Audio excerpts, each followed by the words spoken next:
If you've been watching my videos for a while, you've probably seen a video I did a while back about gateway games. In my mind, gateway games are games that are designed, positioned specifically to bring board gamers over to the dark side of miniatures game, tabletop wargaming. I talked about X-Wing, I talked about Space Hulk, talked about a couple different concepts, a couple different games that are designed, in my mind, perfectly to bring board gamers over to miniatures. Today I'm going to talk about a game that is not only designed to bring board gamers over to miniatures, but even able to bring, I think, video gamers over to tabletop wargaming. The game is called Golem Arcana, and it was a Kickstarter. I first heard about it last year at Gen Con. They had it there, a demo. It was on Kickstarter at the time, so you couldn't buy it there, obviously.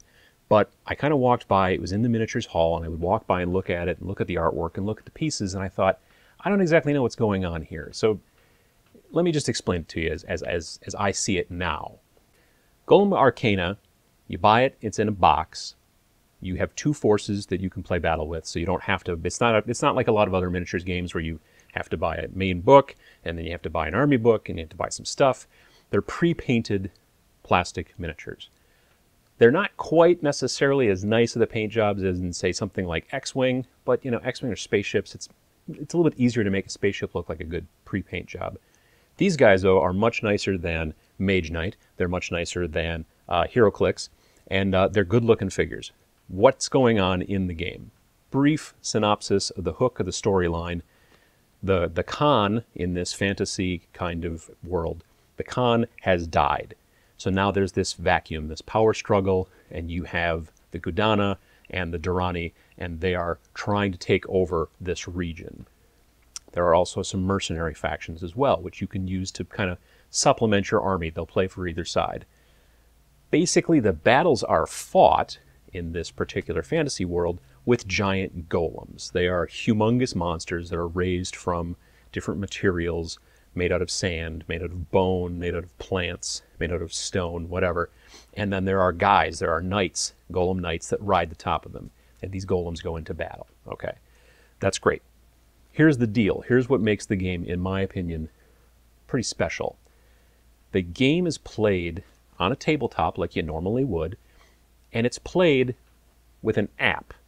You can play it on iOS, you can play it on Android, so it'll go on a tablet, it'll go on a phone, whatever you've got pretty much. Unless, well, if you've got a Windows phone or a Windows tablet, I don't know what we can do about that. But all of this stuff is something that you can do to set up, and you play the game with the app. Now, I thought originally when I first saw this, well, what's the point? What's the app doing that I couldn't just do, with normal play that you would like on any other kind of miniatures game? Here's the trick. It comes across to video game players kind of like a game of Advance Wars. Remember that on the old Nintendo handheld. Final Fantasy Tactics. It's a lot like those types of games. You have specific spells or movements, and you kind of move your guys around on the board, and you know what you have for power costs and action points and all these different things. There's a ton of math going on in this game. But the trick is that you don't have to do any of it. The app takes care of all of it. There was a point earlier tonight where I was up on top of a hill. I was playing this earlier with a friend of mine. I was up on top of a hill, and I went to say, okay, I want to fire this weapon, and I knew what the range on the weapon was, but on the screen, it showed me, well, actually, you can fire this far. And that's because I was standing on a hill. When you stand on a hill, you get like one extra square of range, which I would have forgotten completely. How many times have you been playing a miniatures game when you've forgotten either a buff or a debuff, and later on someone goes, oh, if I would have done that, if I would have remembered this? You don't have to do that with this. It just takes care of it. It does all of that stuff, which means that it can make the game more difficult than your average miniature player might want. And it also means that for the players who are just starting out, who've played video games before, or have played board games and are a little sketchy about the whole miniatures thing, it's just all taken care of for them. They don't have to worry about it. It works out great. So, what kind of stuff comes in the box? I'm glad you've asked. So, it retails for $80. I kind contacted Harebrained Schemes, the name of it's the company that put this all together, and I contacted them on Facebook, and I bugged them, and I bugged them until they said, all right, fine, we'll send you a copy of the game. And I said, okay, but I have to pay for it. I don't want a freebie. So there was things that had to happen and whatnot, and they have been absolutely stellar. They've been great.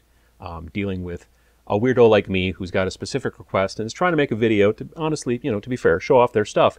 But it's, you know, I'm like, hey, can you do this? And then, of course, because there's an app and the app's not launched yet on the App Store, I had to get access, and they've been great. They've been super, super great and supportive in helping me out with this. So what do you get? You get pre-painted miniatures. You get 6 pre-painted miniatures in the game. There's 2 big ones for both the Durrani and the other one. I can't think of that. Gudana. This is a Winged Preserver, and this is a Devil Djinn, and these are the 2 big ones in the game. The boards that come with it have these squares on it, and this guy, you could fit 2 of these guys into a single square. But if these guys are fighting in a single square, no one else can go into that square because they take up half a square each. So it kind of keeps track of it that way. So you've got these guys. This is the Winged Preserver. This is the Fire Ram. He shoots basically fireballs and stuff out of his head, which is why his knight is not on top. He's over here in the front.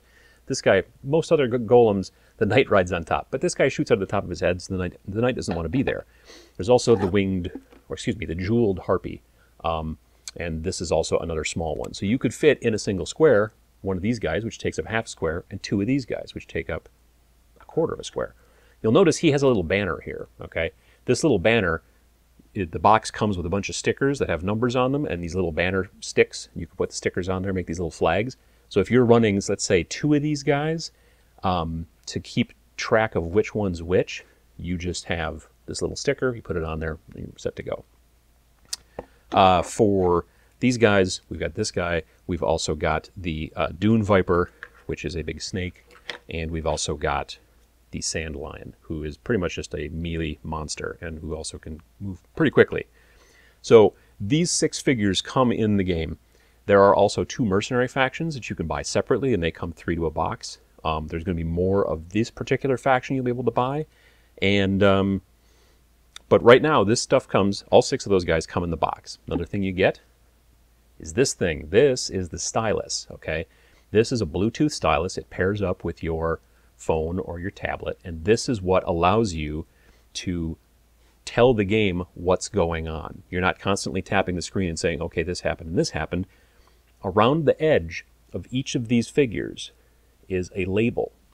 You take this and you tap it to the label, and now it knows something about this figure. If you tap it to the name of the guy, it will pop up and show you his current stats. If you pop it to one of his actions, like a move action or an attack action, it will then say, okay, that costs this many action points, and so do you want to do that? If so, tap the guy you want to target. And then you tap the guy you want to target, and it says, okay, you're out of range, or you're in range, or whatever the deal is, and then you just go from there, and it works out awesome. You also have cards that come in the game. There's a packet of cards. There's a card for each of these figures. If you don't want to tap on the figures, you can tap on the cards. You can say, I want to see the stats for this guy. I want to walk. I want to do these different attacks. All the information's on there. The thing that's cool about it is that the app is keeping track of how many hit points, any kind of buffs or debuffs on the guy, anything that's happening like that, and it's all basically controlled through this little thing. Another interesting trick is this. We could play with 2 iPads and just 1 of these. Or we could play with 2 of these and just 1 iPad. Or 2 iPads and 2 of these. You can completely link them up any different way you want to work. So we don't have to mess around with passing this thing back and forth. We can just, I can have mine, you can have yours if we both play that way, and you can do it however you want. It's a really interesting system, the way that this thing really starts to speed things up. And once you get the hang of it, it's super quick. At first I thought this is going to be kludgy and be weird when I saw it last year at Gen Con, but after playing some demos earlier in the month and now having some access to this, it's really something special. The game comes also with tiles. These are about 1 foot by 1 foot, and they're double-sided, so they're different on one side than the other, okay? You get 6 of these tiles. You lay them all out, and that makes your board. But there are games, there are scenarios in the app that make it so that you can just use one. Like if you wanted to show someone the general dynamics of how it plays, there's a scenario in there for playing on just one of these tiles. There's also a scenario in there for playing on 4 of the tiles. You lay them out and play like a little skirmish. You can also play with all 6. If you buy more tiles, or if your friend comes over and he has tiles, you can just start making a humongous battle. It's totally scalable. The games that I was playing earlier today and the demo games are usually about a 500-point game, but when you look at the software goes up to 3,000-point games. So you can play some humongous battles.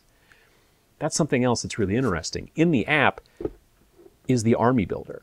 Those of you who play Warhammer 40K or play War Machine or any kind of those games, you know that you usually have to either sit down with pen and paper and figure out your army, or you use a piece of software and you find something either on a website or you find something, as an actual desktop app or whatever, and you build your army.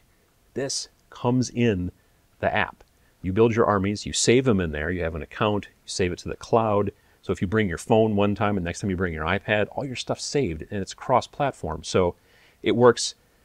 So far, just messing with it a little bit, I've been really pretty impressed with the way that it comes together. Because of the way that it's going to work with an app, you're going to be able to do some things in this game that you can't do in other games. For example, you'll be able to find players near you by using the app. You'll be able to find events near you by either using the website or eventually by using the app. You'll be able to modify your armies because, like I said, the little knights that go on top of the golems, they're the ones that are the digital changeable assets. That's how you kind of change things. That and your arcane powers, which are your basically god powers. You kind of pick those as part of your army, and that's how you kind of customize things for what you want to do. But you'll be able to get digital add-ons. You'll be able to get things to tweak your army and to change things. Some limited edition, maybe prizes for winning a tournament.